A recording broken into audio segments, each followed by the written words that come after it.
किस्त नंबर 1। उस glass paint house की सबसे खास चीज सिटिंग एरिया में लगी हुई बहुत बड़े साइज की वो कैलीग्राफी थी, जिस पर इहदिना सिरातल मुस्तकीम लिखा हुआ था, एक्वा ब्लू के शेड्स में और खताती के मुहक्किक स्टाइल में। उस कैलीग्राफी के अलावा सिटिंग एरिया में अगर कोई और पेंटिंग्स थी तो वो तहरीरी म्यूट थी। सिटिंग एरिया में जगह जगह छोटे बड़े संगी मुजस्सिमे भी थे, और वो भी तकरीबन तमाम यूनानी देव मालाई देवियां थी। वो बेलिबास थी या फिर ना होने के बराबर लिबास में बनाई गई थी। वो ग्लास पेंट हाउस जैसे कबल इस्लाम के काबे जैसा मंजर पेश कर रहा था, जहां इहदिना सिरातल मुस्तकीम की उस कैलीग्राफी के नीचे और इर्द गिर्द हर तरफ बुत ही बुत थे। पहली नजर में कोई भी उस पेंट हाउस को सराहे बगैर नहीं रह सकता था। वो इंटीरियर करने वाले के उम्दा एस्थेटिक्स और अच्छे टेस्ट का अक्कास था, और पहली बार वहां आने वाले को कुछ देर के लिए मशहूर कर देने की अहलियत रखता था। सिटिंग एरिया के बाहर ओपन टेरेस और रूफ गार्डन था, और उससे परे, बहुत परे पस मंजर में समुंदर का ठाठे मारता पानी और उसमें चलती फिरती कश्तियां। सिटिंग एरिया को टेरेस से अलग करने वाली दीवार शीशे की थी, जिसमें चंद एक लकड़ी के पैनल थे, और जो भी सिटिंग एरिया में खड़ा होता वो टेरेस और वहां से दूर समुंदर की लकीर बिना किसी दिक्कत के देख सकता। उस पेंट हाउस के सिटिंग एरिया में उस कैलीग्राफी, मुजस्सिमों और पेंटिंग्स के अलावा दूसरी नुमाया चीज उसकी एक वॉल के साथ रखे एक शेल्फ में अवार्ड्स, ट्रॉफीज और शील्ड्स का एक अंबार था, और उसी शेल्फ के ऊपर दीवार पर लगे हुए बहुत से फोटो फ्रेम्स, जिनमें एक मर्द बहुत से फंक्शंस और इवेंट्स में बहुत से नामवर अदाकारों और अदाकाराओं के साथ नजर आ रहा था, और कुछ फ्रेम्स में वो मुख्तलिफ मैगजीन्स के सरवर्क पर मुख्तलिफ हेडिंग्स के साथ नजर आ रहा था। अवार्ड्स और उन फोटो फ्रेम्स की वो दीवार उस कैलीग्राफी की दीवार के बिल्कुल सामने थी, और दोनों दीवारों के दरमियान मौजूद सिटिंग एरिया में बैठने के लिए मुख्तलिफ शक्लों और किस्मों का फर्नीचर सजा हुआ था। वो ग्लास पेंट हाउस कल्बे मोमिन की वो जन्नत थी, जिसके इश्क में वो मुब्तला रहता था, और वहां होने वाली पार्टीज में शरीक होने वाले उसके दोस्त भी। वो इंडस्ट्री का नामवर फिल्म डायरेक्टर था, जो एक एड एजेंसी भी चलाता था, और कमर्शियल फिल्म्स करने से पहले वो पाकिस्तान की चंद बड़ी एड एजेंसीज के साथ आर्ट डायरेक्टर के तौर पर काम कर चुका था, और उस वक्त वो पाकिस्तान के चंद बेहतरीन नौजवान आर्ट और कमर्शियल फिल्म डायरेक्टर्स में से एक माना जाता था। और उस शेल्फ पर मौजूद शील्ड्स, अवार्ड्स और ट्रॉफीज की तादाद जैसे उसके स्टेटस को मजीद रीइंफोर्स करने के लिए काफी थी। रुशना किदवाई उस वक्त अपने टीवी शो के लिए कल्बे मोमिन के एक इंटरव्यू के लिए उसके उस पेंट हाउस पर अपने क्रू के साथ मौजूद थी, और उस जगह को देखकर वैसे ही ऑस्ट्रक हुई थी जैसे वहां पहली बार आने वाला कोई भी विजिटर हो जाता था। उसने कल्बे मोमिन के बारे में जितना सुन रखा था, उतनी ही शोहरत उसने उस पेंट हाउस की नाइट पार्टीज की भी सुन रखी थी, और आज वो बिलाखिर महीनों के बाद कल्बे मोमिन से इंटरव्यू की अपॉइंटमेंट लेने में कामयाब हो गई थी। उसका क्रू उस वक्त सिटिंग एरिया के एक हिस्से को उस इंटरव्यू के लिए मुंतखब करके वहां लाइटिंग वगैरह करने और कैमरा एडजस्ट करने में मसरूफ था, और रुशना किदवाई कल्बे मोमिन के असिस्टेंट के साथ गपशप करने में, जिसने उन्हें यहां रिसीव किया था, और जो उस इंटरव्यू के लिए कल्बे मोमिन से कोऑर्डिनेशन कर रहा था। अगली फिल्म के लिए ऑडिशन कब से स्टार्ट कर रहे हो तुम लोग? रुशना किदवाई ने मोमिन के असिस्टेंट दाऊद से पूछा था। वो रूटीन की चिटचैट थी। अगले हफ्ते से शुरू कर रहे थे, दाऊद ने जवाबन घड़ी देखते हुए कहा। मोमिन आमतौर पर हमेशा वक्त पर आता था, आज वो गैर मामूली तौर पर 10 मिनट लेट था। अच्छा, तो सारी कास्ट नहीं उठाओगे तुम लोग? रुशना ने मजीद कुरेदा। हाँ, वो तो जाहिर है। मोमिन ने अपनी तीनों फिल्म्स में अभी तक मेन कास्ट में किसी को रिपीट नहीं किया। दाऊद ने खड़े खड़े अपने मोबाइल पर मोमिन को टेक्स्ट करते हुए कहा, और फिर साथ ही एक्साइटेड अंदाज में रुशना से कहा, ही इज हियर। दाऊद ने पलटकर किसी को सलाम किया, और रुशना किदवाई ने बेइख्तियार पलटकर देखा था। उस पेंट हाउस का मालिक जितना पिक्चर परफेक्ट होना चाहिए था, कल्बे मोमिन वैसा ही लग रहा था। वो धारीदार सफेद और ब्लू स्लिम फिट आधे बाजुओं वाली कॉटन शर्ट और डॉकर्स की खाकी जीन्स में और स्टाइलिश टॉम फोर्ड के जूते पहना हुआ था, और बेहद इनफॉर्मल लिबास में होने के बावजूद एक बेहद फॉर्मल लुक लिए हुए था। रुशना किदवाई के लिए कल्बे मोमिन का चेहरा उसे न मिलने के बावजूद अजनबी नहीं था। वो दर्जनों पार्टीज और अवार्ड शोज में उसे देख चुकी थी, मगर उसके घर पर वो पहली बार उसे देख रही थी, और पहली बार उसे डायरेक्ट आमना सामना हो रहा था। कल्बे मोमिन कैरिज्मेटिक था, ये उसने कई लोगों से सुना था, मगर वहां उसके आमने सामने खड़े उससे मिलते हुए पहली बार उसने उसकी मकनातीसियत महसूस भी की थी। मैं लेट तो नहीं हुआ? اس کی طرف ہاتھ بڑھاتے ہوئے اس نے خوشگوار لہجے میں روشنا سے پوچھا تھا۔ بہت زیادہ نہیں، وہ جواباً ہنسی۔ وہ اسے نروس کر رہا تھا اور اپنے جرنلسٹک کیریئر میں یہ روشنا کے ساتھ کم ہی ہوا تھا۔ لائٹنگ ٹھیک نہیں۔ وہ روشنا کو وہیں کھڑا چھوڑ کر آگے بڑھا اور اب اس جگہ کو وہ دیکھ رہا تھا جہاں انٹرویو کے لیے لائٹس اور کیمرے لگائے گئے تھے۔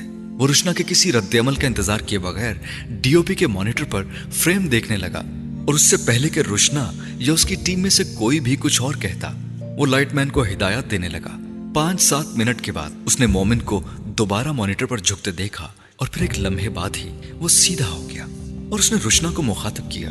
اب یہ بالکل ٹھیک ہے۔ وہ مسٹر پرفیکشنسٹ تھا، یہ اس نے کئی لوگوں سے سنا تھا جو اس کے ساتھ اس کے ایڈز اور فلمز میں کام کر چکے تھے، لیکن اس کا عملی مظاہرہ اس نے قلب مومن سے اپنی پہلی ملاقات میں ہی دیکھ لیا تھا۔ روشنا کچھ ندامت والے انداز میں مانیٹر کی طرف گئی تھی۔ اس کی جگہ کوئی بھی ہوتا تو اسی کیفیت کا شکار ہوتا، کیونکہ وہ یہ توقع نہیں کر رہی تھی کہ جس سے وہ انٹرویو لینے جائے گی وہ اسی کے کرو کا کوئی نقص پکڑ کر اس کے سامنے رکھ دے گا۔ مانیٹر پر فریم پر پہلی نظر ڈالتے ہی روشنا مومن کو داد دیے بغیر نہیں رہ سکی تھی۔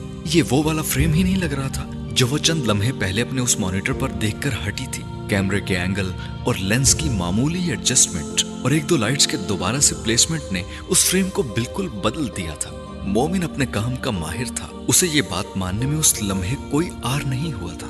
وہ کھڑے ہو کر اس سے بات کرنا چاہتی تھی اور اس کا شکریہ ادا کرنا چاہتی تھی، مگر پلٹنے پر اس نے اسے وہاں سے بہت دیر داؤد کے ساتھ گفتگو کرتے ہوئے پایا، یوں جیسے اسے پتا تھا کہ اس کے فریم میں کوئی خامی ہوگی ہی نہیں اور اسے اس کے تعریفی ریمارکس کی بھی ضرورت نہ ہو۔ وہ قابل رشک حد تک پر اعتماد تھا۔ روشنا کو ہاتھ میں پکڑے انٹرویو کے لیے تیار کیے گئے سوال نامے کو دیکھنے کی ضرورت محسوس ہوئی۔ وہ نہیں چاہتی تھی وہ اس میں سے بھی کسی سوال پر کوئی اعتراض کرتا۔ قلب مومن فلم انڈسٹری میں آپ کا کریئر ہی کیم ہی سا ہی کنکرڈ کی بہترین مثال قرار دیا جا سکتا ہے۔ کیا آپ کے لیے سب کچھ اتنا ہی آسان رہا ہے؟ وہ بالآخر انٹرویو کے لیے بیٹھ گئے تھے اور ابتدائی چٹ چیٹ کے بعد روشنا قدوائی نے اس سے پہلا اہم سوال کیا تھا۔ سوال کرتے ہوئے اس سے نظر ملنے پر روشنا قدوائی کو احساس ہوا کہ قلب مومن کی آنکھیں بے حد تیز اور چمکدار تھیں اور اس سے نظر ملا کر بات کرتے رہنا کسی کے لیے بھی مشکل ہو سکتا تھا۔ قلب مومن کو وہ اگر ایک لفظ میں دوبارہ کہیں بیٹھ کر بیان کرتی تو وہ لفظ اعتماد تھا۔ اس نے انڈسٹری کے بہت کم لوگوں میں اتنا اعتماد دیکھا کہ وہ دوسرے کو کنفیوز کرنا شروع کر دیتا تھا۔ ٹانگ پر ٹانگ رکھے کرسی کے دونوں بازوؤں پر ہاتھ رکھے اس نے روشنا کا سوال سنا، مسکرایا اور پھر کہا، اس سے بھی زیادہ آسان رہا ہے میرا سفر۔ میں مانتا ہوں میں خوش قسمت رہا ہوں، نہ اس فیلڈ میں آنے کے لیے مجھے کسی مخالفت کا سامنا کرنا پڑا۔ اس نے بڑے اطمینان سے جواب دیا تھا۔ روشنا نے اس کے بارے میں بہت کچھ سنا تھا اور اس میں ایک بات یہ بھی تھی کہ وہ فلرٹ تھا، مگر اب تک مومن کے ساتھ بات چیت میں اسے مومن کے کسی انداز میں اس کے فلرٹ ہونے کا اشارہ نہیں ملا تھا۔ وہ اس سے بے حد جینٹل مینلی طریقے سے مخاطب ہو رہا تھا۔ اس کے جواب کے دوران روشنا قدوائی کا ذہن کہیں اور مصروف تھا۔ اس کے خاموش ہونے پر بھی وہ چند لمحے اسے دیکھتی رہی تھی، یوں جیسے اس کے مزید کچھ کہنے کی منتظر ہو، لیکن پھر اسے اندازہ ہو گیا کہ وہ بات ختم کر چکا تھا اور اس کے اگلے سوال کا منتظر تھا۔ آپ کی فیملی میں سے کوئی اور بھی اس فیلڈ میں ہے؟ روشنا کو اگلا سوال ویسے ہی یاد تھا۔ کوئی نہیں، کھٹاک سے جواب آیا تھا اور اس سوال کے ساتھ ہی روشنا قدوائی کے لیے انٹرویو کے سب سے دلچسپ حصے کا آغاز ہو گیا تھا۔ اپنے فیملی بیک گراؤنڈ کے بارے میں بتائیے، کہاں پیدائش ہوئی، کون کون ہے آپ کی فیملی میں؟ روشنا نے جتنی دلچسپی سے یہ سوال پوچھا تھا، جواب کا آغاز اتنی ہی غیر دلچسپی سے دیا گیا تھا۔ میری پیدائش ترکی میں ہوئی، فادر کا تعلق ترکی سے تھا اور مدر کا پاکستان سے۔ بہن بھائی کوئی نہیں ہے اور دونوں کی ڈیتھ ہو چکی ہے۔ روشنا اس کے جواب پر بے اختیار چونکی۔ اوہ، اسی لیے آپ کے فیچرز اتنے دیسی نہیں ہیں۔ میڈیا میں بھی زیادہ لوگوں کو یہ پتا نہیں ہوگا کہ آپ کے پیرنٹس کا تعلق ترکی سے ہے۔ کتنا عرصہ رہے آپ ترکی میں؟ بچپن تقریباً سارا ہی وہاں گزرا، نوجوانی کا کچھ حصہ۔ اس کے بعد میں امریکہ چلا گیا تھا۔ ہائی اسکول کے بعد تقریباً 6-7 سال وہاں رہا اور 7-8 سال سے پاکستان میں ہوں۔ وہ بے حد سنجیدگی سے بتا رہا تھا۔ روشنا کو اس کی سنجیدگی سمجھ میں نہیں آئی تھی۔ پیرنٹس میں سے کوئی اور میڈیا یا فائن آرٹ سے منسلک رہا؟ وہ اس بار چند لمحوں کے لیے اس کے سوال پر خاموش رہا، پھر اس نے کہا، میرے فادر ایک کیلیگرافر تھے۔ ویری انٹرسٹنگ، روشنا کہے بغیر نہیں رہ سکی۔ मगर मैं बहुत छोटा था जब उनकी डेथ हो गई। और आपकी मदर? रुशना ने बेसाख्ता पूछा। मोमिन बेसाख्ता चौंका, फिर उसने उसी रवानी से कहा, वो हाउस वाइफ थी। मुझे बड़ा इंटरेस्टिंग लग रहा है कि आपके फादर टर्किश थे और मदर पाकिस्तानी, और उनकी शादी हुई, ये लव मैरिज थी? रुशना पूछे बगैर नहीं रह सकी और उसने पहली बार मोमिन के माथे पर चंद बल देखे, फिर उसे कहते सुना, इंटरव्यू मेरा है ना? जी जी आप ही का है। रुशना गड़बड़ाई। तो मेरे बारे में ही बात कीजिए, मोमिन ने अगला जुमला कहा। रुशना ने उसकी साफ गोई के बारे में भी सुना था, मगर उसका इतना बरवक्त इजहार वो तवक्को नहीं कर रही थी। कैलीग्राफी से कमर्शियल फिल्म मेकिंग तक ट्रांजिशन या सफर, आप उसे जो भी कहें, ये कुछ अजीब है। वो मोमिन से पूछे बगैर नहीं रह सकी। मोमिन के माथे पर वो बल दोबारा आए थे। कैलीग्राफी से मेरा कोई ताल्लुक नहीं, वो मेरे फादर करते थे। मैं अमेरिका से फिल्म मेकिंग ही पढ़कर आया हूँ और शुरू से फिल्म मेकिंग ही कर रहा हूँ। सिर्फ फर्क ये है कि पहले वो एड फिल्म्स थी, अब कमर्शियल। उसने तफसील से बताया। मैंने ये सवाल इसलिए पूछा कि अगर आपके फादर कैलीग्राफी करते थे तो यकीनन मजहबी असर होगा आपकी फैमिली में। और उसने पहली बार रुशना को इंटरव्यू के दौरान ही टोक दिया था।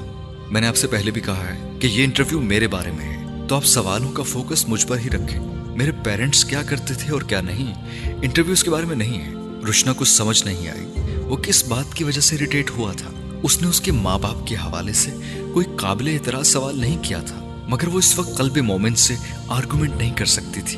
उसके पास वक्त महदूद था और सवाल लामहदूद। आपकी फिल्म्स में ग्लैमर की भरमार होती है, औरत को एक ऑब्जेक्ट के तौर पर पेश किया जाता है।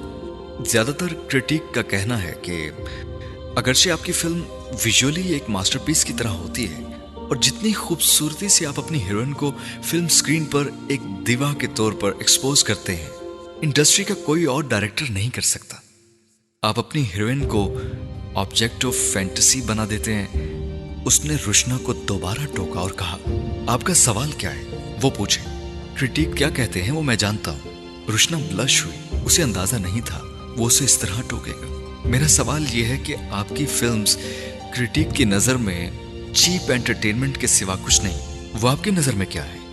रुशना ना चाहते हुए भी इस बार रूड हुई थी। और ये क्रिटिक वो लोग हैं जो दूसरों की हिट फिल्म्स पर अपने फ्लॉप रिव्यूज लिख लिख कर 5 मिनट के लिए फेमस होना चाहते हैं। उसका वैसे ही लोहा तोड़ जवाब आया था। मेरी नजर में मेरी फिल्म्स मेरे लिए ऑब्जेक्ट ऑफ फैंटेसी। मैं वो बनाता हूं जो मुझे एंटरटेन करता है, और वो अच्छी है या बुरी उसका फैसला बॉक्स ऑफिस करता है, क्रिटिक के 2 और 3 स्टार रिव्यूज नहीं। उसने बात जारी रखते हुए कहा, आप जो भी कहें ये बात तो फैक्ट है। आप अपनी फिल्म्स में औरत को एक ऑब्जेक्ट के तौर पर पेश करते हैं। वो एक बार्बी डॉल से ज्यादा कुछ भी नहीं होती। Glamour glamour glamour. रुशना ने अपनी बात पर इसरार करते हुए कहा। कल्बे मोमिन की साफ गोई ने यकदम जैसे उसे भी बेहद साफ गो बना दिया था। ये कल्बे मोमिन नहीं करता, ये पूरी दुनिया की फिल्म इंडस्ट्री करती है। 80% फिल्म्स औरत ही के गिर्द घूमती हैं, उसके जिस्म, उसकी खूबसूरती, उसके ग्लैमर के गिर्द। मैं वो आर्ट फिल्म्स बनाना नहीं चाहता जिसको देखने के लिए क्रिटिक सिनेमा नहीं जाए और सिर्फ ट्रेलर देख देख कर वर्ल्ड क्लासिक करार देते हैं। आप बहुत ब्लंट हैं। रुशना कहे बगैर नहीं रह सकी। ये खामी है क्या? उसने फौरन पूछा। नहीं, मैं जानती हूं ये आपकी कामयाबी की इनायत है। कामयाबी में हर शख्स ब्लंट होता है, रुशना ने कहा। वो इस बार मुस्कुराया और उसने कहा, मैं नाकामी में इससे ज्यादा blunt Hunga, don't worry. Rushna भी मुस्कुरा दी थी। अब अगर कामयाबी के बारे में बात शुरू हो ही गई है तो आप बताएं कि आपके नजदीक कामयाबी क्या है? कामयाबी वो है जो सर चढ़कर बोले, जिसके बारे में मैं नहीं दुनिया बात करे। लोग आप जैसा बनने के लिए आपसे जेलस हो। मैं एनवे की बात नहीं कर रहा हूं, जेलसी की बात कर रहा हूं। स्टेज पर आप खड़े हों और नीचे दुनिया का हर शख्स आपका दुश्मन। रुशना को लगा वो मजाक कर रहा है, मगर उसके चेहरे का इत्मीनान रुशना के उस अंदाजे की नफी कर रहा था। कामयाबी की मुद्दत होती है और मुद्दत गुजर जाती है। रुशना ने जैसे उसे याद दहानी कराई, फिर दुश्मनों और हासिदीन के इस गिरोह का आप क्या करेंगे? फिर ये मेरे साथ नहीं होंगे, अगले कामयाब आदमी के पीछे होंगे। वो उसी तरह इत्मीनान से मुस्कुराया। रुशना उसकी हाजिर जवाबी से महसूस हुई। आज अवार्ड्स हो रहे हैं और आप और आपकी फिल्म नॉमिनेटेड है, क्या तवक्कुआत है? रुशना ने आखिरी सवाल किया। I will win all. Qalb Momin ने उसी पुरएतमाद लहजे और गहरी मुस्कुराहट के साथ कहा जो रुशना को उसका शनाख्ती निशान लगी थी, और अगर ना जीत सके तो वो पूछे बगैर नहीं रह सकी। I will boycott the awards. उसी रवानी और इत्मीनान से जवाब आया। ये फेयर प्ले तो नहीं है, रुशना ने बेसाख्ता कहा। मैं फेयर प्ले पे यकीन भी नहीं रखता। कल्ब मोमिन ने मुस्कुराते हुए अपने कॉलर से माइक उतारते हुए कहा, and the best director award goes to Qalb Momin for मेरी जान। हॉल एक थंडरस एप्लॉज से गूंज उठा था। छत में लगी स्पॉटलाइट्स ने फ्रंट सीट में बैठे बेहद तीखे नए नक्श और सफेद रंगत वाले 6 फुट से निकलते कद के मालिक कल्ब मोमिन को फोकस किया, जो अब नशिस्त से खड़े होते हुए अपनी ब्लैक डिनर जैकेट के बटन बंद करते अपने दाएं बाएं बैठी अपनी फिल्म की कास्ट से हाथ मिलाते, गले लगाते, हाई फाइव बनाते स्टेज की सीढ़ियों की तरफ जा रहा था, और उसके अकब में उस हॉल में बैठी हर उम्र की अदाकारा की नजरों को मकनातीस की तरह अपने वजूद के साथ खींचते हुए ले जा रहा था। यह नामुमकिन था कि कल्ब मोमिन उन सब की तवज्जो का मरकज न बनता। वहां उस हॉल में बैठी हर वो एक्ट्रेस जो उसके साथ काम कर चुकी थी, वो उसके लिए तालियां बजाती, उसे चीयर करती, इंडस्ट्री के सबसे कामयाब नौजवान फिल्म डायरेक्टर को अपनी सपोर्ट का यकीन दिला रही थी, और उसके साथ काम करने की ख्वाहिशमंद हर नौजवान अदाकारा उसके लिए तालियां पीटते जैसे उसकी मरकज़े निगाह बनना चाहती थी। वो अब स्टेज पर पहुंचकर अवार्ड रिसीव करने के बाद रोस्ट्रम के पीछे खड़ा तालियों के थमने के इंतजार में था, जो बजती ही चली जा रही थी, और वो कुछ मिस्चीवस मुस्कुराहट के साथ हाथ में पकड़ा अवार्ड रोस्ट्रम पर धरे अपने मुंह के सामने दुरुस्त करने में मसरूफ था। वो रात कल्ब मोमिन की रात थी, और पिछले 3 साल से पाकिस्तान के उस सबसे बड़े फिल्म अवार्ड शो की हर रात कल्ब मोमिन ही के नाम ठहर रही थी, और किसी के लिए वहां बैठे ये कोई अचंभे की बात नहीं थी। तालियों की गूंज बिलाखिर थमी तो कल्ब मोमिन ने बात शुरू की। अमेरिकन लबो लहजे में बोली जाने वाली इंग्लिश में उसने वहां बैठे लोगों का शुक्रिया अदा किया, अपने और अपनी फिल्म के लिए पॉपुलर वोट देने वाले लोगों का शुक्रिया अदा किया, अपनी कास्ट का शुक्रिया अदा किया, और उसके बाद उसने उस अवार्ड शो की इंतजामिया पर बिजली गिराते हुए अवार्ड की ज्यूरी को बुरी तरह रुगेदा, क्योंकि इस साल पहली बार उसकी फिल्म तमाम नॉमिनेशंस नहीं जीत सकी थी। बेस्ट टाइटल ट्रैक कल्ब मोमिन के देरीना हरीफ एहसन मलिक की फिल्म को दिया गया था। न सिर्फ ये बल्कि बेस्ट सिनेमेटोग्राफी का अवार्ड भी उसी की फिल्म को दिया गया, और कल्ब मोमिन ये हजम नहीं कर सका था। उसके लिए जीतने वाले अच्छे अवार्ड से ज्यादा अहम हारने वाले 2 अवार्ड्स थे। स्टेज पर खड़ा वो अवार्ड शो की इंतजामिया और ज्यूरी दोनों की बुरी जजमेंट पर एतराज नहीं कर रहा था, वो उनकी पार्शलिटी की बात भी कर रहा था, और हॉल को उस वक्त सांप सूंघा हुआ था। वो अवार्ड शो लाइव नहीं जा रहा था, वरना उस शो की इंतजामिया जो एक मल्टीनेशनल कंपनी से मुंसलिक थी, उसके हाथ पांव फूल जाते। वो बड़ी आसानी से अवार्ड शो को एडिट करके कल्ब मोमिन की तनकीद वाला हिस्सा हाज़फ कर सकते थे, मगर कल्ब मोमिन की इतनी खुली तनकीद, और वो भी उस पूरी इंडस्ट्री के सामने, जिसमें से कोई भी उस अवार्ड शो की इंतजामिया के सामने मुंह तो क्या जुबान भी हिला नहीं सकता था। उस कंपनी की बैक स्टेज और फ्रंट रो में बैठी हुई इंतजामिया को हजम नहीं हुई थी, मगर कोई माई का लाल इंडस्ट्री के सबसे तगड़े और कामयाब डायरेक्टर को चुप करवाने की कोशिश नहीं कर सकता था। कल्ब मोमिन ये तकरीर खत्म करने के बाद अपना अवार्ड उठाकर स्टेज की सीढ़ियों की तरफ वापस जाना शुरू किया, तो न सिर्फ हॉल में एक बार फिर तालियों का शोर गूंजने लगा, बल्कि इंतजामिया की जान में जान भी आ गई थी। स्पॉटलाइट्स स्टेज से उसकी सीट तक उसके सफर को तब तक कवर करती रही जब तक वो दोबारा अपनी कुर्सी पर न बैठ गया, और तालियां तब तक बजती रहीं जब स्टेज पर अगली कैटेगरी की अनाउंसमेंट ना शुरू हो गई थी। वो सब जो कल्ब मोमिन स्टेज पर कहकर आया था, सिर्फ कल्ब मोमिन ही कह सकता था, और वो इंतजामिया सिर्फ कल्ब मोमिन से ही सुन सकती थी।